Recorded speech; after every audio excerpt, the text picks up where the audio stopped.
درخت قدرت کا وہ قیمتی تحفہ ہے جو نہ صرف ماحول کو خوبصورت بناتے ہیں بلکہ انسانی زندگی کے لیے بھی انتہائی اہم کردار ادا کرتے ہیں۔ درخت آلودگی میں کمی، صاف ہوا کی فراہمی، گرمی کی شدت کو کم کرنے اور ماحولیاتی توازن برقرار رکھنے میں بنیادی کردار ادا کرتے ہیں۔ نصیر آباد میں بھی مختلف مقامات پر درختوں اور پھولوں کی نرسریاں قائم ہیں جہاں مختلف اقسام کے پودے تیار کیے جاتے ہیں۔ شہری اپنے گھروں، باغات اور سرکاری مقامات کی خوبصورتی کے لیے یہاں سے پودے خریدتے ہیں۔ مزید اس حوالے سے نرسری مالکان نے وش نیوز سے بات چیت کرتے ہوئے کہا۔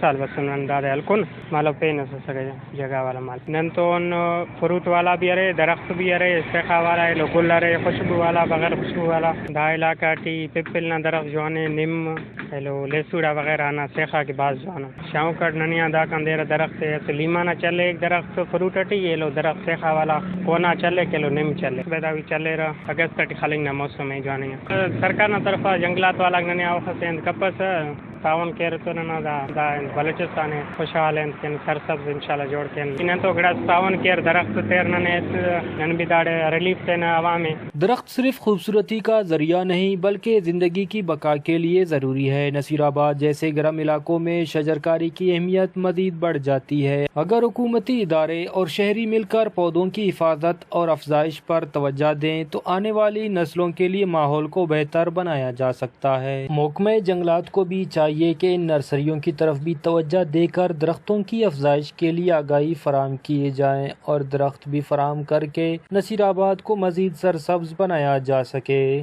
کیمرہ مین معشوق رند کے ساتھ ریاض بلوچ، وش نیوز، نصیر آباد۔